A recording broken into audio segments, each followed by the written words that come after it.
साक्षी बनने जा रहे हैं। और हम सभी जानते हैं कि अयोध्या की जो जड़ें हैं वो हिंदू पौराणिक कथाओं में गहराई से अंतर्निहित है, खासकर महाकाव्य रामायण में। और अयोध्या की कथा सरयू के बिना तो बिल्कुल अधूरी है। माना जाता है कि मर्यादा पुरुषोत्तम श्री राम के अवतरण और लीला परमधाम गमन की साक्षी रही सरयू नदी का उद्गम स्थल कैलाश मानसरोवर है। और मान्यता यह भी है कि सरयू के रूप में भगवान के आंसू अयोध्या में प्रवाहित हैं। और इस नदी का जो वर्णन है वो तो ऋग्वेद में भी मिलता है। और हम लगातार आपको इस बात को बता रहे हैं सुबह से ही कि अयोध्या के प्रभाव को, उसके महात्म्य को वही जान सकता है जिनके हृदय में भगवान श्री राम विराजमान हो। आज अयोध्या कई सदियों और अभी बैठने की कृपा करें। जब वो पैदल चलकर आएंगे तो आपको लग जाएगा। वो पैदल आने के लिए उन्होंने सूचना दी है, वो पैदल आएंगे। अभी बैठ जाइए। मैं उत्तरी भाग के संतों से निवेदन करता हूं, बैठ जाइए, बैठ जाइए।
माननीय प्रधानमंत्री जी पूर्वी द्वार से पैदल भगवान का एक छत्र लेकर ऊपर चढ़ रहे हैं। वो सीधे गर्भगृह में प्रवेश करेंगे।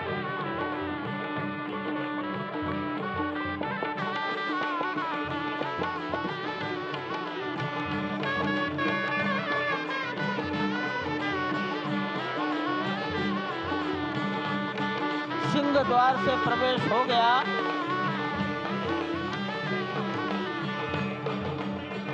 नृत्य मंडप में प्रवेश कर गए।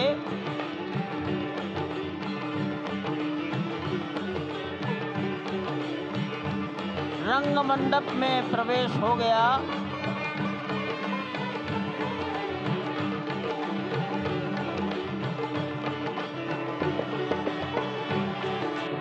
अब वो पूर्ण मंडप में प्रवेश करने वाले हैं।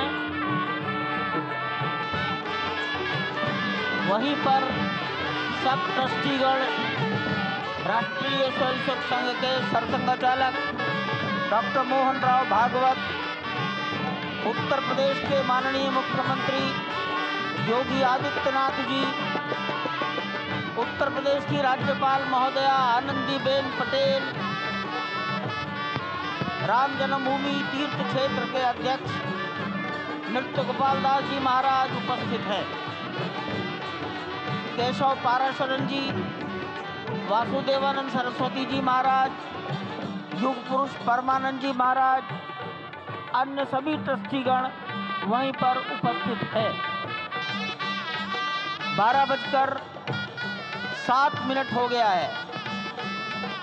गर्भगृह में प्रवेश हो चुका है। चांदी के छत्र गर्भगृह में गोविंद देवगिरी जी श्री राम के उस गर्भगृह की ओर बढ़ाते हुए एक एक कदम बढ़ाते हुए अनेक मंडपों को पार करते हुए 5 मंडपों को पार करते हुए उस अद्भुत क्षण के साक्षी होने जा रहे हैं जो विश्व में एक इतिहास रचेगा। श्री अयोध्या धाम, जो कि वैकुंठ का हृदय कहा जाता है, आज अत्यंत प्रफुल्लित है। आज उल्लास चारों ओर, आज आनंद चारों ओर। क्यों न हो, भगवान श्री राम पधारे हैं।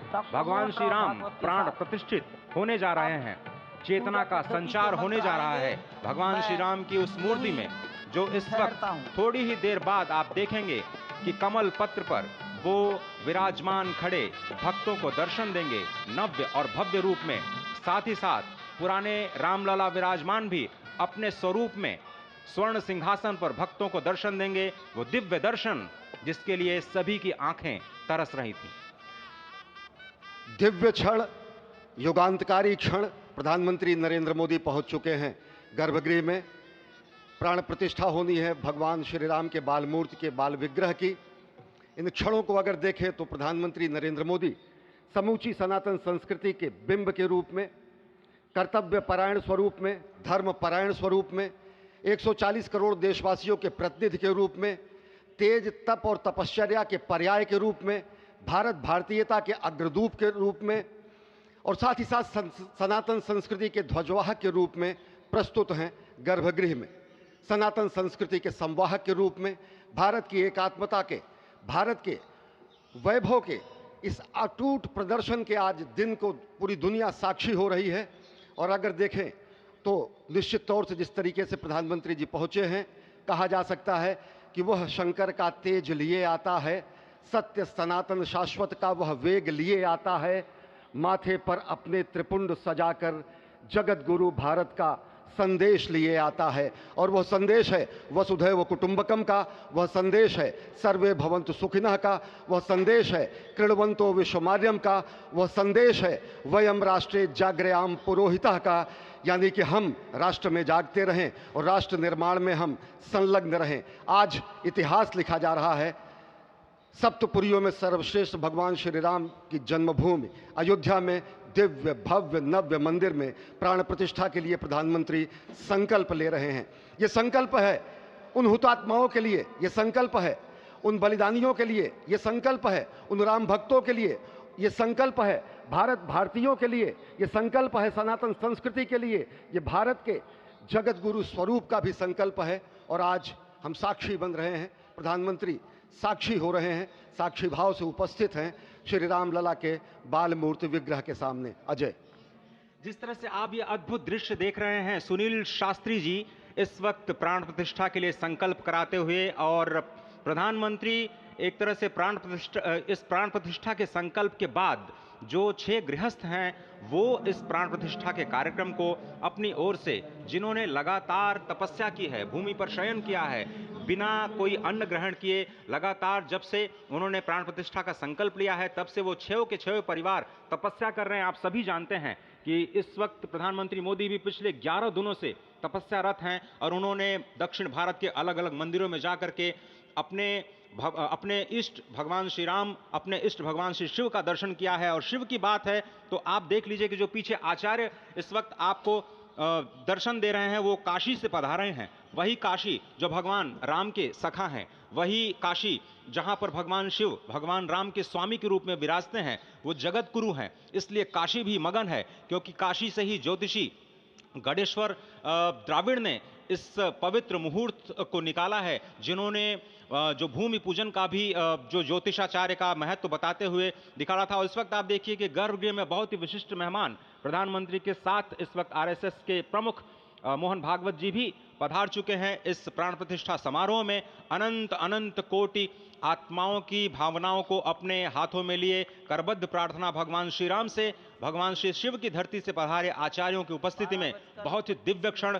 वर्तमान में कहा जाए तो भगवान शिव सबसे अत्यधिक प्रसन्न, क्योंकि स्वामी, सखा और मित्र ये तीनों ही संबंध भगवान शिव का भगवान श्री राम से। आधे अद्भुत क्षण आपके समक्ष। प्राण प्रतिष्ठा का समय, अद्भुत क्षण, युगांतकारी क्षण, इतिहास में स्वर्णाक्षरों में दर्ज होने वाला क्षण। उसके बाद कहा जा सकता है अरुण गान पर महाप्रगति का अब यह मंगल गान उठा है, करवट बदली अंगड़ाई ली सोया हिंदुस्तान उठा है। यह संकल्प के सिद्धि होने का दिन है, यह हमारे पुरखों से किए गए वादों का पूर्ण होने का दिन है, ये विधाता से दिए गए वचन को पूर्ण करने का दिन है।